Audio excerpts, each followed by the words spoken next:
call you Rose, 'cause you're sweet like a flower in bloom.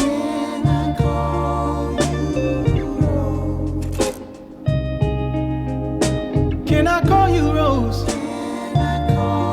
'Cause your fragrance takes over the room. Assalamualaikum warahmatullahi wabarakatuh. Perkenalkan kami dari Kelompok 2. Kelompok 2. Kita sedang berada di Maspati dengan saya Pandu Alkalca Ramadan NPM 0024. Saya Kinta Maramelanisa dengan NPM 092. Saya Rahel Mariam Ramadhani dengan NPM 036. Saya Rosalia Elmia dengan NPM 21. Oke, terima kasih.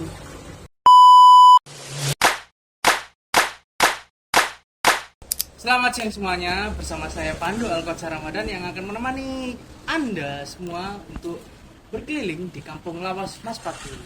So, let's go.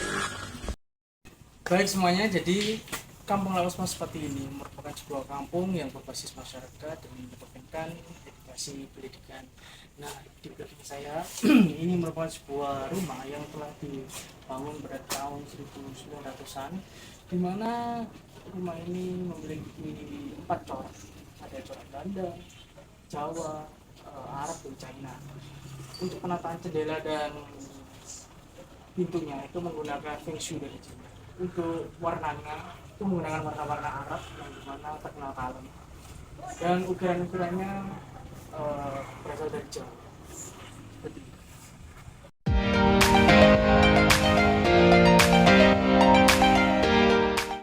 Di sini ada sebuah tanaman toga yang dimana tahu sendiri untuk di Surabaya ini sangat keterbatasan lahan, jadi warga sekitar memanfaatkan lahan seadanya untuk ditanami tanaman hidroponik seperti yang bisa dilihat saat ini. Nah, untuk jenis tanamannya sendiri di sini ada apa aja ya? Oh, sangat beragam.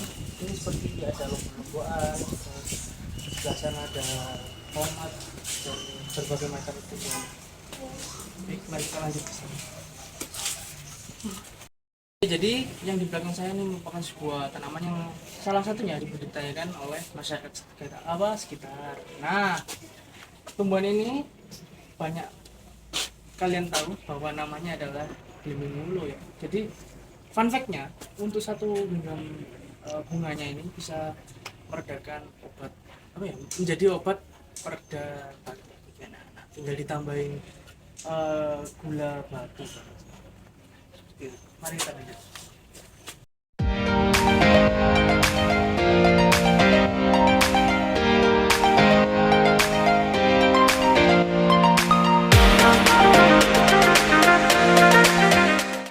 Nah, untuk yang di sebelah saya ini, di depan kita, itu merupakan sebuah pembudidayaan taman sebelah. Ya, tanaman ini tuh biasanya digunakan untuk ini ya, souvenir. Jadi bagi wisatawan, terus ada tamu kapal pesiar atau tamu dari mancanegara yang biasanya suka, itu bisa beli. Mungkin kalian bisa beli juga. Nah, dan selain dari souvenir, tanaman ini juga buat ini nih, mengurangi udara kotor. Nah, apalagi Surabaya ya, tentu banyak kotoran. Nah, untuk perawatan tanaman sendiri bagaimana ya, Mas? Nah, untuk perawatan tanaman ini sudah dikelola oleh kelompok tani dari masyarakat sekitar. Jadi saya kurang tahu, tapi memang dikelola sendiri.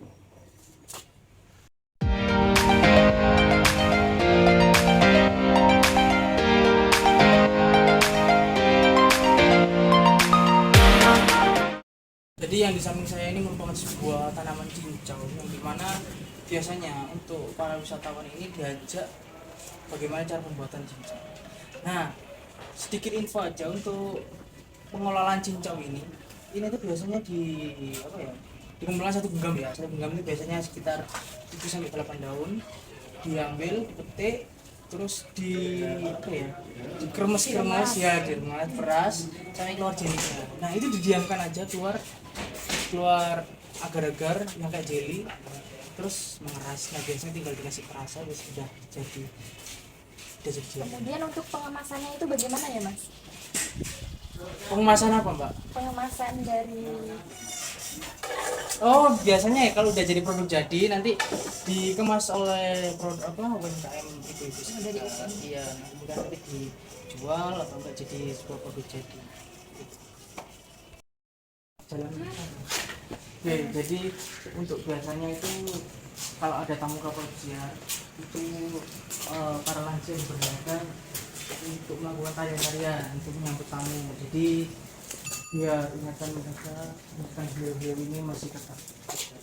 Jadi, nah untuk tepatnya di belakang saya ini merupakan sebuah balai yang digunakan untuk para ibu-ibu untuk mengelola sampah. Nah khususnya ini adalah sampah kompos ya. Jadi seperti apa ya? Kalau sampah kompos ini dicampur beberapa bahan seperti tapioka dan granul ini digunakan sebagai sebuah pupuk baru, pupuk organik baru yang dibentuk kecil-kecil terus kemudian dipupuk. Nah, kemudian pupuk itu biasanya akan digunakan kembali jika ada yang dijual. Nah, dan kegiatan pupuk itu biasanya setiap bulan pagi. Oke, kita lanjut.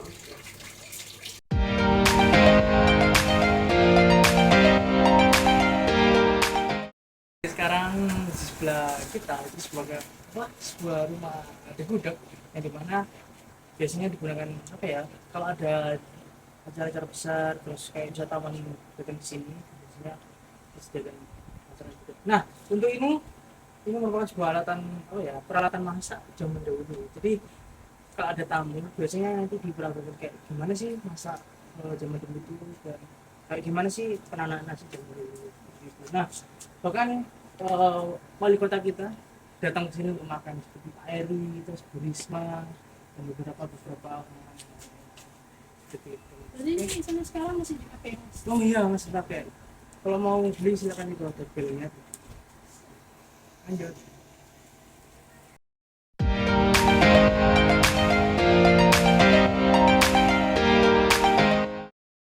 Oke, sekarang kita sedang berada di sebuah bangunan yang sudah sangat tua. Bangunan ini didirikan pada tahun 1907. Nah, awalnya bangunan ini tuh merupakan sebuah bangunan Belanda, yang dimana orang-orang Belanda dulu yang ditugaskan tinggal di dalam gang. Nah, ini rumah dinas, ibaratnya rumah dinas ya, rumahnya. Nah, saat itu rumah ini digunakan sebagai produksi sepatu oleh orang Belanda. Nah, untuk zaman-zaman seterusnya yaitu saat agresi militer Jepang, ini rumah ini sudah nggak beroperasi sebagai nggak beroperasi sebagai pembuatan sepatu. Nah, namun karena terjamnya perang, ini direbut oleh para pemuda, direbut dan digunakan untuk mengintai pertempuran. Jadi karena dulu rumahnya itu masih kecil semua masih belum ada yang tingkat dan ini aja yang tingkat, jadi rumahnya direbut untuk jadi bahan pengintaian dan itu terjadi saat tragedi perang yang di dekatnya Pahlawan seperti itu. Nah dan masih sampai sekarang masih ada ruangan rahasianya.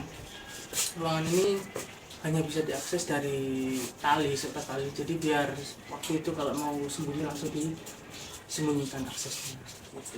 Nah, untuk pembuatan sepatu sendiri ini apakah masih berjalan hingga saat ini? Oh enggak, jadi untuk generasi keempatnya dari yang punya rumah ini Mr. Sumarmono ini jadi sebuah spot kafe, jadi cafe and library, dan jam operasionalnya sendiri itu jam 5 sampai jam 10 malam di hari Kamis sampai Sabtu. Nah, untuk kalau di luar jam operasional itu biasanya diserahkan ke tim wisata, jadi biar jadi tempat spot wisata buat wisatawan yang di sini. Ini kita lanjut ke sampailah kita pada destinasi terakhir kita di Kampung Lawas Maspak. Nah, di belakang kita, di depan kita, di belakang saya, ini merupakan sebuah sekolah anglo. dimana sejarahnya cukup panjang dan akan saya ringkaskan untuk kalian. Nah, untuk sekolah-sekolah ini berawal dari zaman Belanda, dimana pada zaman kolonial dulu kan yang kita semua tahu tidak boleh bersekolah. Orang pribumi, kalaupun boleh sekolah, kebanyakan orang yang memiliki dari keturunan ningrat ya, atau yang ada di kerajaan. Jadi waktu itu sekitar tahun 1900-an, awal-awal 1900-an itu itu sekitar tahun awal-awal 1900-an para pemuda bernegosiasi. Para pemuda ini di bawah kepemimpinan ini siapa aja kalian. Nah, jadi pada awal tahun 1900-an itu para pemuda yang di bawah komando dari Pierre Supratman bernegosiasi lah dengan Belanda. Negosiasi, kemudian akhirnya para pemuda ini diperbolehkan belajar, tapi hanya 2 tahun. Diperketat, jadi hanya 2 tahun. Dan mata pelajaran yang dipelajari pun hanya bahasa dasar ya, basic. Nah, untuk pengantar dari pembelajaran bahasa Jawa ya, bahasa Belanda.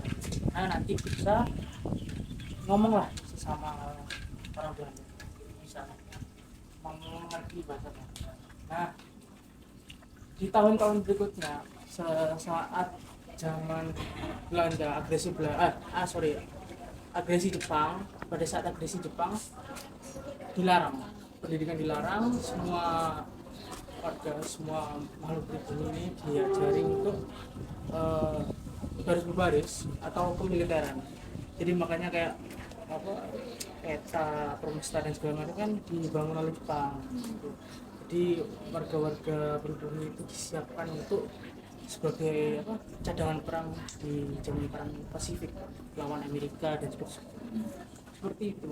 Mas mau tanya, ini sekolah Ongkololo ini apakah masih aktif sampai sekarang ini? Oh, karena kan dari zamannya Jepang itu kan sudah dinonaktifkan, jadi sekarang kembali ke rumah biasa. Dulunya memang rumah biasa, kemudian jadi rumah pendidikan, jadiin sekolah, terus setelah zaman Jepang udah jadi rumah sakit. Ya oke, penutupan dari tour kali ini saya selaku tour guide kalian, tour guide Anda, mohon maaf bila ada salah kata dan berterima kasih telah mengikuti tour pada siang yang sangat cerah seperti ini. Seperti itu, mungkin ada salah kata mohon dimaafkan. Terima kasih, semoga kita bertemu di lain hari. Terima kasih Mas.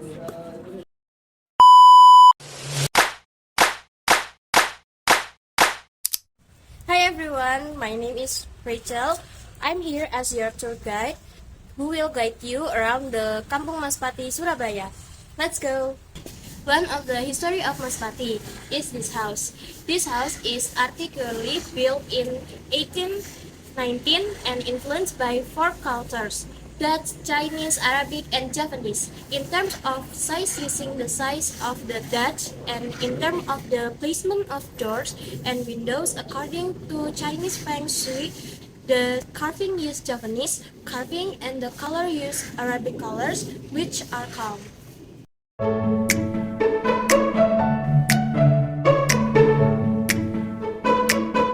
And here there are medicinal plants that are used by the resident. At least 1 handful of flowers are steamed and rock sugar is added.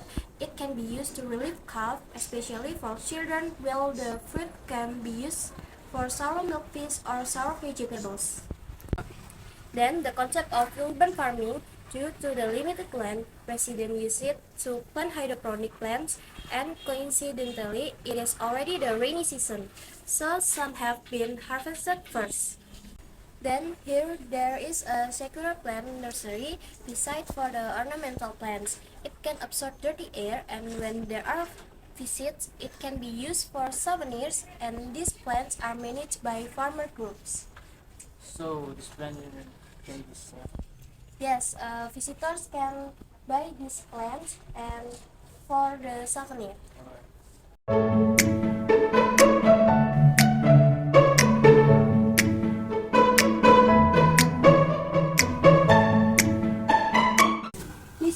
grass jelly plant. This is included in the production package for making MSMA products. Usually, guests are invited to make the drink from the leaf. To the finished drink product, 1 handful of leaf, 7 until 8, and then wash clean in a basin and squeeze until the jelly comes out, and when left to the stand, it has hardened like jelly. Then, if there are cruise ship guests, there are dances from the elderly, because we empower these elderly people so that their memories do not fade. In this house, on Friday mornings, there are usually activities of the Mother Waste Bank. Then, for organic waste such as compost, it is produced into fertilizer or granules with the composition like tapioca flour, compost, and eggshells, which are then processed by the mothers, produced in small and dry forms.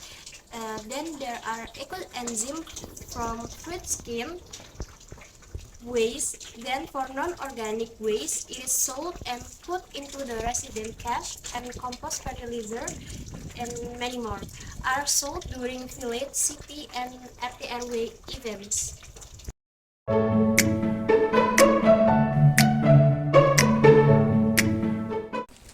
At the Gudeg, education is given on how to make rice and how to cook in the olden days, and it is still operating to make Gudeg.